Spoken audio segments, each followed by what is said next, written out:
உன் வேதனை எனக்கு புரிகின்றதே.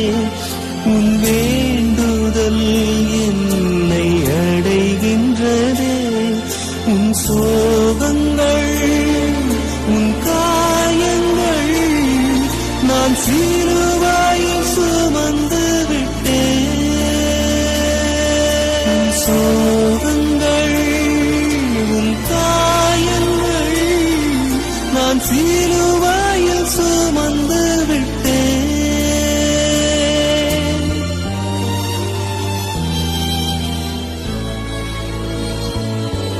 என் பிள்ளை என்றால் சிட்சிக்கிறேன், உன்னை சிட்சித்த பின் ரட்சிக்கிறேன். என் பிள்ளை என்றால் சிட்சிக்கிறேன்,